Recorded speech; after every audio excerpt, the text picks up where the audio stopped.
Book 5, at dawn, when you have trouble getting out of bed.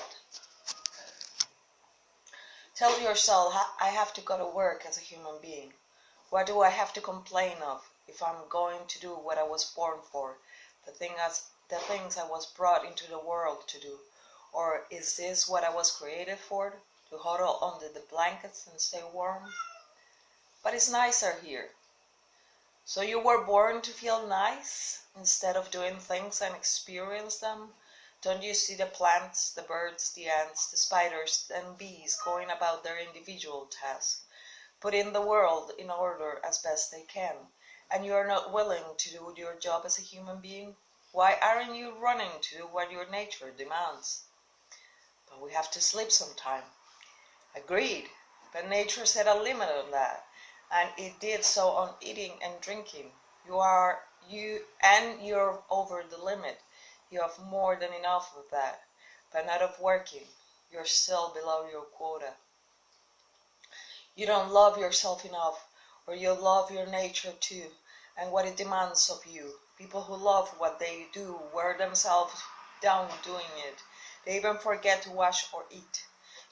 Do you have less respect for your own nature than the engraver does for engraving, the dancer for dance, the miser for money, or the social climber for status? When they are really possessed by what they do, they rather stop eating and sleeping than give up practicing their arts. Is helping others less valuable to you, not worth your effort? To shrug it all off and wipe it clean, every annoyance and distraction, and reach utter stillness. Child's play. If an action or utterance is appropriate, then it is appropriate for you. Don't be put off by other people's comments and criticism. If it is right to say or do it, then it is the right thing for you to do or say. The others obey their own lead, follow their own impulses. Don't be distracted, keep walking, follow your own nature, and follow nature along the road they share. I walk through what is natural until the time comes to sink down and rest, to entrust my last breath to the source of my daily breathing, following the source of my father's seed, of my mother's blood, of my nurse's milk, of my daily food and my drink through these all years. What sustains my footsteps and the use I make of it, the many uses. No one could ever accuse you of being quick-witted. All right, but there are plenty of other things you can't claim you haven't got in you. Practice the virtues you cannot show: honesty, gravity, endurance, austerity, resignation, abstinence, patience, sincerity, moderation, seriousness, high-mindedness. Don't you see how much you have to offer beyond excuses like can't? And yet you still settle for less. Or is this some inborn condition that makes you whiny and grasping and obsequious, makes you complain about your body and curry favor, and show off the leaves and leaves you so turbulent inside?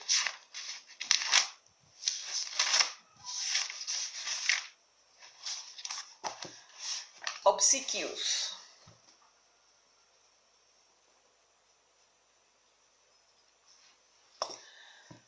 No, you could have broken free a long way back, and then you would have been only a little slow, not so quick on the uptake. And you need to work on that as well, that slowness, not something to be ignored, let alone to prize. Some people, when they do someone a favor, are always looking for a chance to call it in, and someone aren't, but they are still aware of it, still regard it as a debt. But others don't even do that. They're like vine that produces grapes without looking for anything in return. A horse at the end of the race, a dog when the hunt is over, a bee with its honey stored, a human being after helping others. They don't take a fuss about it. They just go on to something else as the vine looks forward to bearing fruit again in season. We should be like that, acting almost unconsciously. Yes, except conscious of it, because it's characteristic of social beings that they see themselves as acting socially and expect their neighbors to see it too. That's true, but you're misunderstanding me. You'll wind up like the people I mentioned before, misled by plausible reasoning. But if you make an effort to understand what I'm saying, then you won't need to worry about neglecting your social duty. Prayer to the Athenians. Zeus, rain down on the land and fields of Athens. Either no prayers at all, or one as straightforward as that. Just as you overhear people saying that the doctor prescribes such and such for him, like riding or cold bath or walking barefoot, say this: nature prescribed illness for him, or blindness, or the loss of a limb, or whatever. Their prescribed means something like ordered, so as you further his recovery. And so to here, what happens to each of us is ordered. It furthers our destiny. And when we describe things as taking place, we're talking like builders who say that blocks in a wall or a pyramid take their place in the structure and fit together in harmonious pattern. For there is a single harmony, just as the world forms a single body compromises all bodies, so fate forms a single purpose compromising all purposes. Even complete illiterates acknowledge it when they say that something brought on this or that. Brought on, yes, or prescribed it. And in that case, let's accept it, as we accept what the doctor prescribes. It might not always be pleasant, but we embrace it because we want to get well. Look at the accomplishments of nature plans in that light, the way you look at your own health and accept what happens, even if it seems hard to accept. Accept it because of what it leads to, the good health of the world, and the well-being and prosperity of Zeus himself. Zeus, that's how you pronounce it, Zeus, who will not have brought this on anyone unless it brought benefit to the world as a whole. No nature will do that. Bring something about that wasn't beneficial to what it governed. So there are two reasons to embrace what happens. One is that it's happening to you.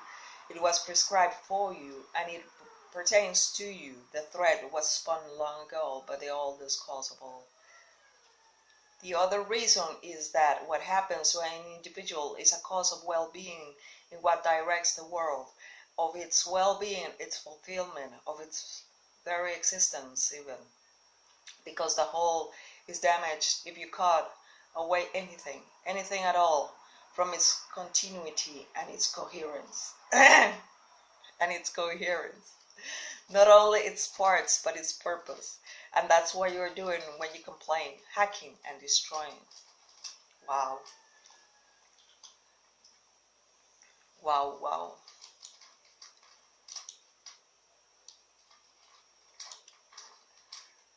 Not to feel exasperated or defeated or despotent because your days are unpacked with wise and moral actions, but to get back up when you fail, to celebrate behaving like a human, however imperfectly, and fully embrace the pursuit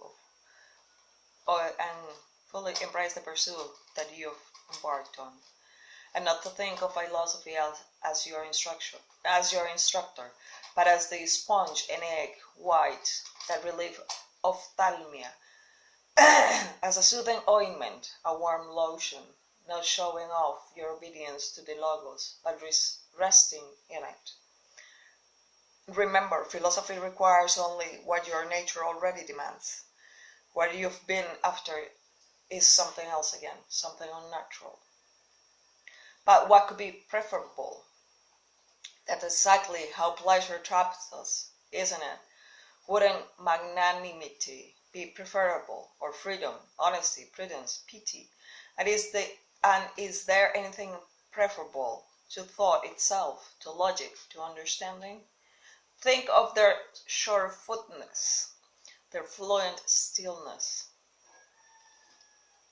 Things are wrapped in such a veil of mystery that many good philosophers have found it impossible to make sense of them. Even the Stoics have trouble. Any assessment we make is subject to alteration, just as we were ourselves. Look closely at them, how impermanent they are, how meaningless, things that pervert can own, a whore, a thief. Then look at the way the people around you behave. Even the best of them are hard to put up with, not to mention putting up with yourself. In such deep darkness, such a sewer, in the flux of material, of time, of emotion, and things moved, I don't know what there is to value or work for. Quite the contrary, we need to comfort ourselves and wait for dissolution, and not to get impatient in the meantime, but to take refuge in two things. First, nothing can happen to me that isn't natural. Second, I can keep from doing anything that God and my own spirit do not approve. No one can force me to. What I am doing with my soul? Interrogate yourself to find out what inhabits your so-called mind and what kind of soul you have now.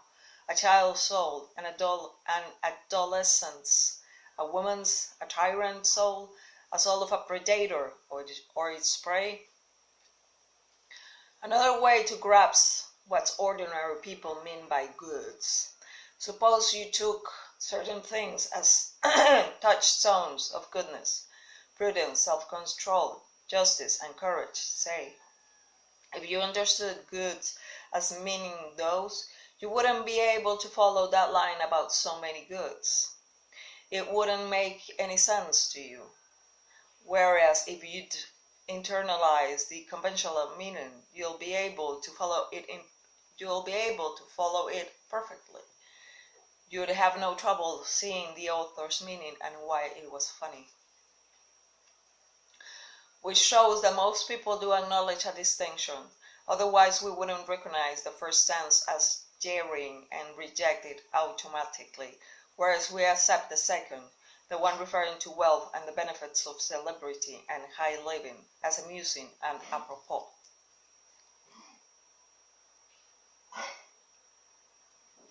Jeering. Now go a step further. Ask yourself whether we should accept as goods, as should value, the things we have to think of to have the line make sense, the ones whose abundance leaves their owner with no place to shit. I am made of substance and what animates it, and neither one can ever stop existing, any more than it began to.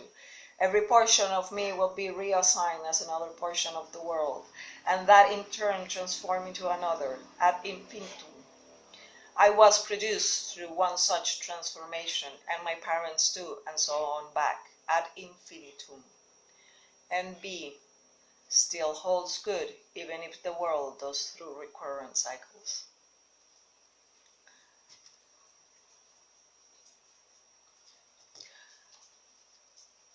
The logos and its employment are forces sufficient for themselves and for their works. They start from their own beginning, they proceed to the appointed end. We call such activities directed from the directness of their course. Nothing pertains to human beings except what defines us as human. No other things can be demanded of us. They are improper to human nature, nor is it incomplete without them. It follows that they are not our goal or what help us reach it, the good. If any of them were proper to us, it will be improper to disdain or resist it, nor will we admire people who show themselves immune to it.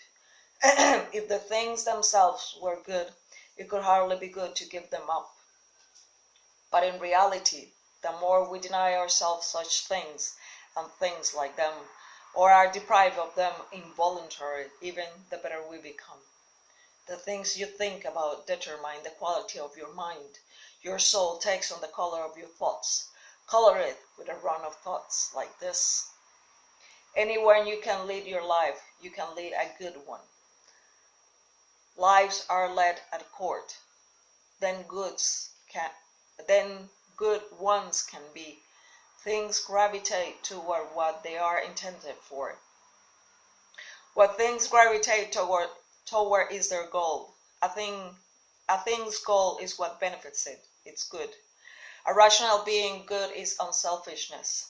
What we were born for, that's nothing new, remember. Lower things for the sake of higher ones, and higher ones for one another. Things that have consciousness are higher than those that don't, and those with the logos still higher. It is crazy to want what is impossible, and impossible for the wicked not to do so. Nothing happens to anyone that he can't endure.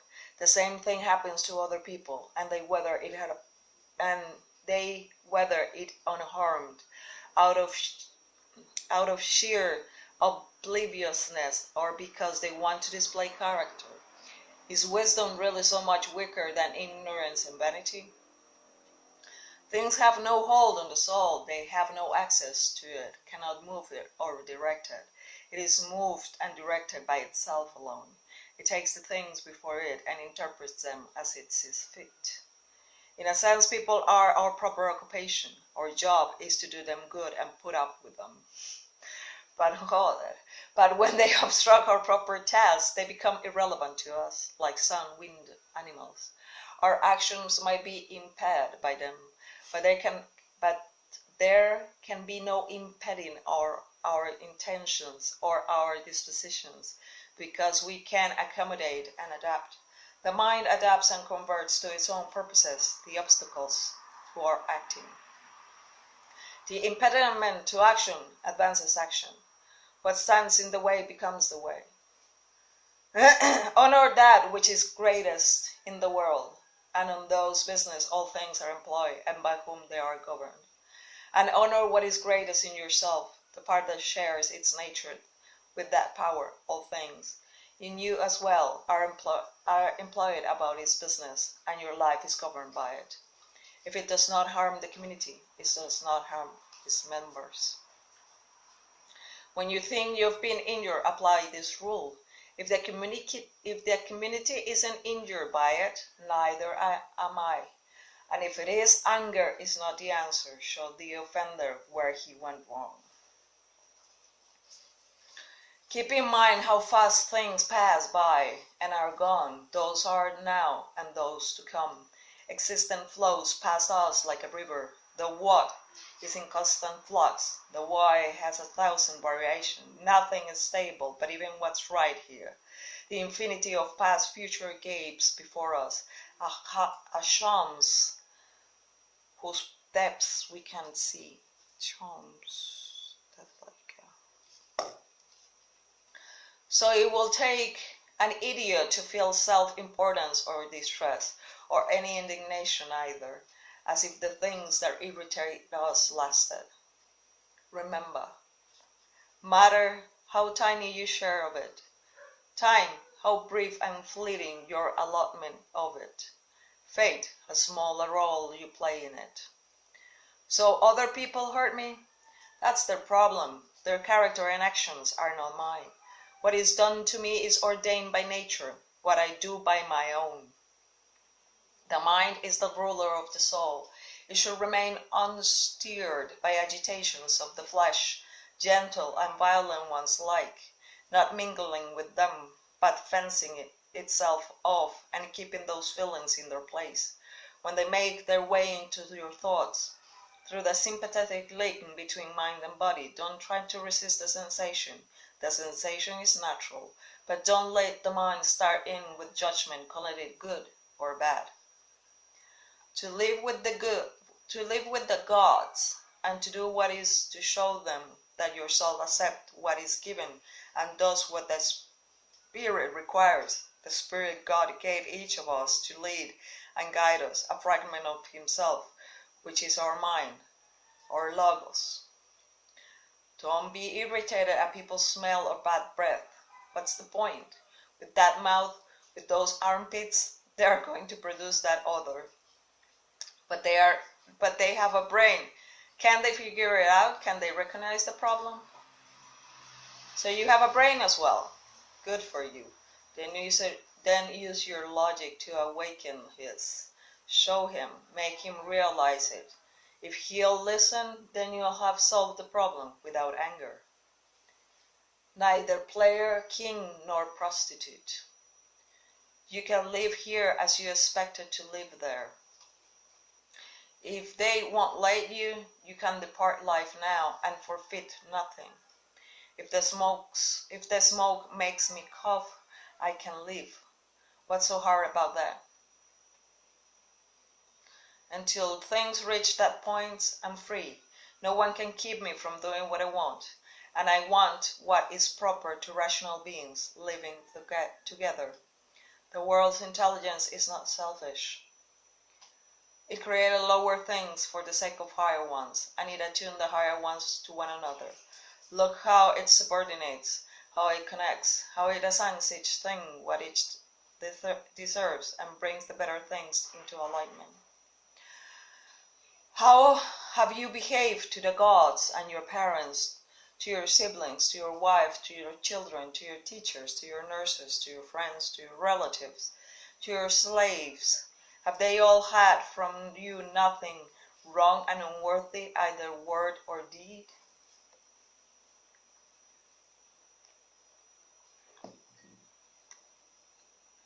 Consider all that you've gone through and all you've survived.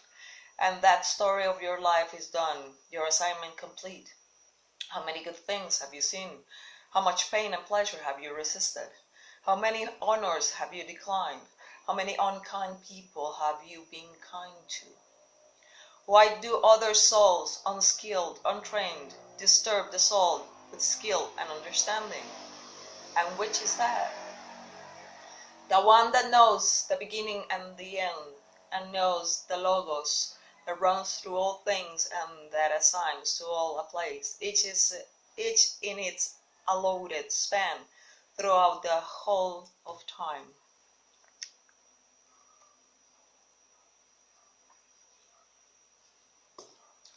Soon you'll be ashes or bones, a mere name at most, and even that is just a sound, an echo. The things we want in life are empty, stale, and tribal. Dogs snarling at each other, quarreling children, laughing and then bursting into tears a moment later. Trust, shame, justice, truth, gone from the earth and only found in heaven.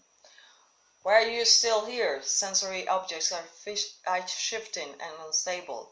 Our senses dim and easily deceived. The soul itself a decoction of the blood. Fame in a world like this is worthless. And so, wait for it patiently, annihilation or metamorphosis. And until that time comes, what? Honor and revere the gods, treat human beings as they deserve, be tolerant with others, and strict with yourself. Remember, nothing belongs to you but your flesh and blood. Nothing else is under your control. You can lead an untroubled life provided you can grow, can think and act systematically. Two characteristics shared by gods and man and every rational creature. First, not to let others hold you back. Second, to locate goodness in thinking and doing the right thing, and to limit your desires to that. If this evil is not of my doing, if not a result of it, and the community is not in danger, why should it bother me? Where's the danger for the community? Not to be overwhelmed by what you imagine, but just to do what you can and should, and if suffer in essentials, not to treat that as a defeat. Like the old man asking for the orphan's toy on the way out, even though he knew that's all it was, like that. Up on the platform. You have forgotten what's what? I know, but what's important to them. And so you have to be an idiot as well? About what I was once a fortunate man, but at some point fortune abandoned me. But true good fortune is what you make of it for yourself. Good fortune, good character, good intentions, and good actions.